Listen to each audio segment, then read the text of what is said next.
গত ১.৫ বছর কোথায় লুকিয়েছিলেন শিরিন শারমিন চৌধুরী?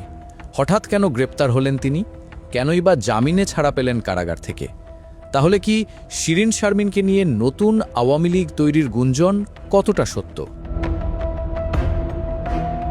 মাঝরাতে হঠাৎ ধানমন্ডির একটি বাড়ির সামনে এসে থামল বেশ কয়েকটি গাড়ি, যাকে ধরতে এই বিশাল প্রস্তুতি। তিনি আর কেউ নন, টানা ৩ মেয়াদে জাতীয় সংসদের স্পিকারের চেয়ারে বসা ডক্টর শিরিন শারমিন চৌধুরী। গত প্রায় ১.৫ বছর ধরে যিনি একেবারে হাওয়া হয়ে গিয়েছিলেন। কিন্তু কেন হঠাৎ তাকে এভাবে ধরতে হলো? আর তার চেয়েও বড় চমক, যাকে ধরতে এত আয়োজন, তিনি আবার ম্যাজিকের মতো সন্ধে না হতেই জামিনে বেরিয়ে গেলেন। কিভাবে সম্ভব হলো এটা? শেখ হাসিনা দেশ ছাড়ার পর তিনি কোথায় লুকিয়েছিলেন? আরও একটা চাঞ্চল্যকর প্রশ্ন এখন ঘুরে বেড়াচ্ছে।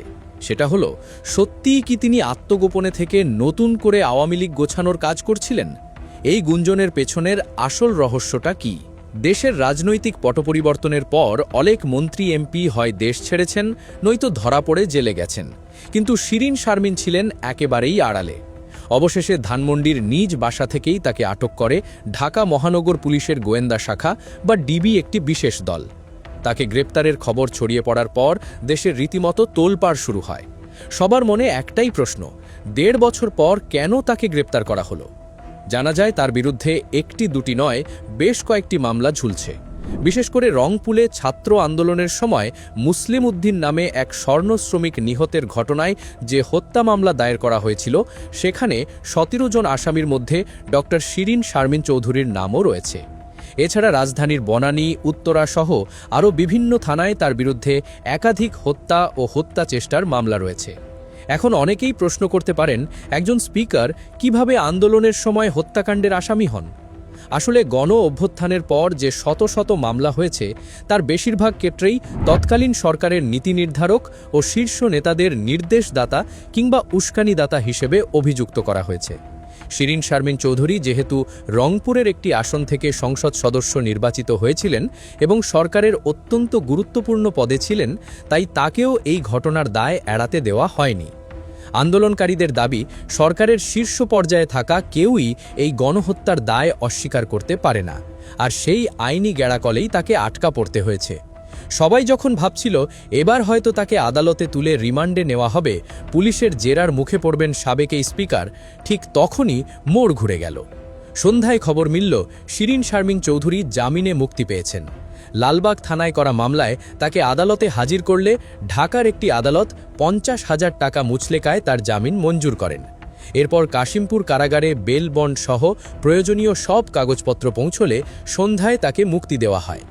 এখন মনে প্রশ্ন জাগাটাই স্বাভাবিক, যেখানে অন্য অনেক রাজনৈতিক নেতা মাসের পর মাস রিমান্ড আর জেলের ঘানি টানছেন, তিনি এত দ্রুত কিভাবে জামিন পেলেন? আদালত সূত্রে জানা গেছে, তার শারীরিক অসুস্থতা এবং বয়সের বিষয়টিকে বিবেচনায় নিয়েই এই জামিন দেওয়া হয়েছে। তার আইনজীবীরা আদালতে যুক্তি তুলে ধরেন যে তিনি বয়স্ক এবং শারীরিকভাবে বেশ অসুস্থ।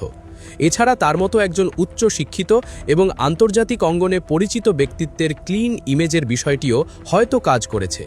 কিন্তু এই দ্রুত জামিন পাওয়ার পেছনে শুধুই কি আইনি প্রক্রিয়া, নাকি অন্য কোনো ব্যাপার আছে, তা নিয়ে প্রশ্ন তো উঠছেই।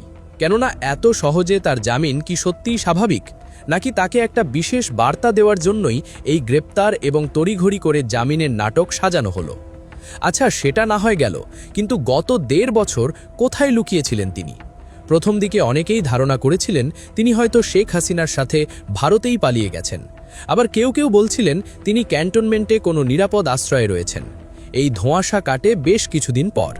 সাবেক আইসিটি প্রতিমন্ত্রী জুনায়েদ আহমেদ পলকের একটি রিমান্ডের তথ্য যখন সামনে আসে, তখন জানা যায় আসল ঘটনা। ৫ অগাস্টে সংসদ ভবনের ভেতরে এক গোপন ও সুরক্ষিত কক্ষে প্রাণভয়ে আটকে ছিলেন শিরিন শারমিন চৌধুরী সহ অন্তত ১২ জন ভিআইপি।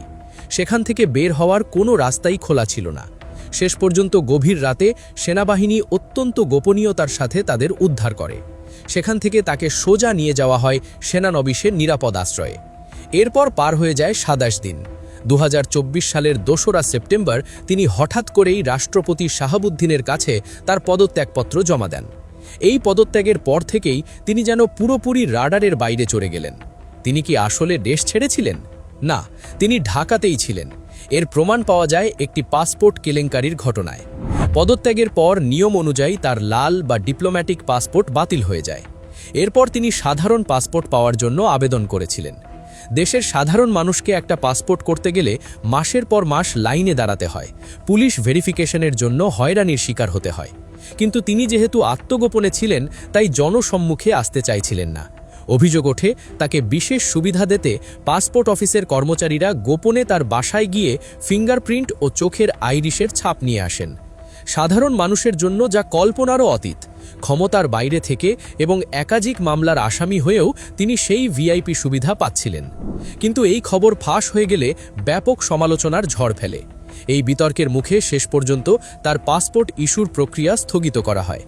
এই ঘটনা থেকেই স্পষ্ট হয়ে যায় যে তিনি দেশের বাইরে কোথাও যাননি, বরং ঢাকাতেই বসবাস করছিলেন।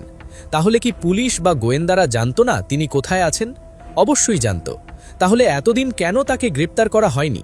কেন 1.5 বছর পর তাকে ধরতে হলো? এখানেই আসে চমকপ্রদ এক থিওরি। অনেকেই বলছেন শিরিন শারমিন নাকি আড়ালে বসে নতুন আওয়ামী লীগ বা আওয়ামী লীগের একটি সংস্কারপন্থী অংশ গোছানোর কাজ করছিলেন। কিন্তু কেন তাকেই এই দায়িত্ব নিতে হবে? এই প্রশ্নের জবাব পাওয়া যাবে তার রাজনৈতিক ক্যারিয়ার এবং ব্যক্তিগত ইমেজের মধ্যে। আওয়ামী লীগে তার উত্থান ছিল বেশ চমকপ্রদ। তিনি ঐতিহ্যবাহী রাজনৈতিক পরিবারের সন্তান হলেও নিজে কখনো মাঠে নামেননি। 1966 সালে নোয়াখালীর চাটখিলের এক সম্ভ্রান্ত পরিবারে তার জন্ম। বাবা ছিলেন সিএসপি অফিসার ও সচিব, মা ছিলেন ঢাকা কলেজের প্রিন্সিপাল। ছোটবেলা থেকেই তিনি ছিলেন মেধাবী।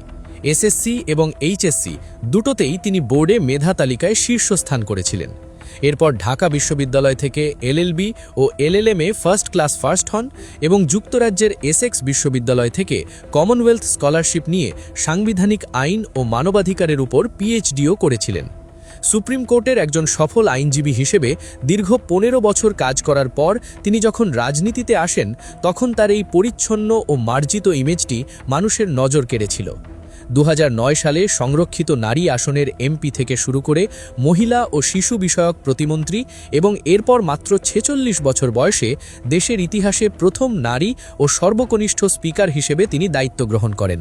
টানা 3 মেয়াদে তিনি স্পিকারের দায়িত্ব পালন করেছেন। এই দীর্ঘ সময়ে আওয়ামী লীগের অনেক নেতা যখন দুর্নীতি, অর্থপাচার বা বিরোধী দলের উপর হামলা মামলার কারণে চরম বিতর্কিত হয়েছিলেন, তখন শিরিন শারমিন চৌধুরী তুলনামূলকভাবে অনেকটাই বিতর্কের বাইরে ছিলেন। তার নামে বড় কোনো দুর্নীতির স্ক্যান্ডেল শোনা যায়নি, কিংবা তিনি এমন কোনো উস্কানিমূলক বা ঔদ্ধত্যপূর্ণ বক্তব্য দেননি যার জন্য মানুষ তার উপর চরম ক্ষুব্ধ হতে পারে। আর ঠিক এই জায়গাটাকেই কাজে লাগানোর একটা চেষ্টা চলছিল বলে রাজনৈতিক বিশ্লেষকদের অনেকেই মনে করেন। 5 অগস্টের পর আওয়ামী লীগের কাঠামো পুরোপুরি ভেঙে পড়েছে। শীর্ষ নেতারা হয় জেলে, নয়তো বিদেশে পলাতক। মাঠের পর্যায়ের কর্মীরা চরম হতাশায় ভুগছে। এই অবস্থায় দলটিকে আবার নতুন করে দাঁড় করাতে হলে এমন একজন নেতার প্রয়োজন ছিল যার ইমেজ পরিষ্কার, যিনি শিক্ষিত, গুছিয়ে কথা বলতে পারেন এবং যার প্রতি আন্তর্জাতিক সম্প্রদায়েরও একটা সফট কর্নার আছে। এদিক থেকে শিরিন শারমিন চৌধুরী একদম পারফেক্ট। গুঞ্জন রয়েছে নাকি তিনি গোপনে দলের ছড়িয়ে ছিটিয়ে থাকা নেতাদের সাথে যোগাযোগ রাখছিলেন। একটি নতুন ও সংস্কারপন্থী আওয়ামী লীগ গঠনের ছক কষা হচ্ছিল তার নেতৃত্বেই। যদি এই গুঞ্জন সত্যি হয়, তাহলে তার হঠাৎ গ্রেপ্তার এবং তড়িঘড়ি করে জামিনের পেছনের রহস্য কিছুটা পরিষ্কার হয়ে যায়। রাজনৈতিক বৌদ্ধদের মতে এই গ্রেপ্তার কোনো সাধারণ আইনি প্রক্রিয়া নয়, এটি মূলত একটি কড়া বার্তা। তাকে আটক করে হয়তো এটাই বুঝিয়ে দেওয়া হলো যে আড়ালে বসে নতুন করে কোনো রাজনৈতিক ছক কষার সুযোগ এই মুহূর্তে নেই। তাকে মাত্র কয়েক ঘন্টার ব্যবধানে জামিন দেওয়াটাও এক ধরনের কৌশল হতে পারে। হয়তো এর মাধ্যমে একটা সমঝোতা বা সতর্কতা দেওয়া হলো যাতে তিনি এই মুহূর্তে রাজনীতিতে সক্রিয় না হন। আবার অন্য একটি মহলের মতে তার বিরুদ্ধে যেহেতু একাধিক মামলা হয়েছে, তাই আইনি প্রক্রিয়া অনুসরণ করার জন্যই তাকে গ্রেপ্তার দেখানো হয়েছে। আর এই পর্যায়ে এসে আপনাদের কি মনে হয়, শিরিন শারমিন চৌধুরীর এই হঠাৎ গ্রেপ্তার এবং দ্রুত জামিন পাওয়া কি নিহাতেই আইনি প্রক্রিয়া, নাকি আড়ালে অন্য কোনো ব্যাপার আছে? আর নতুন আওয়ামী লীগের হাল ধরার যে গুঞ্জন, সেটা কি সত্যি সম্ভব? আপনার মূল্যবান মতামত জানিয়ে দিন আমাদের কমেন্ট সেকশনে।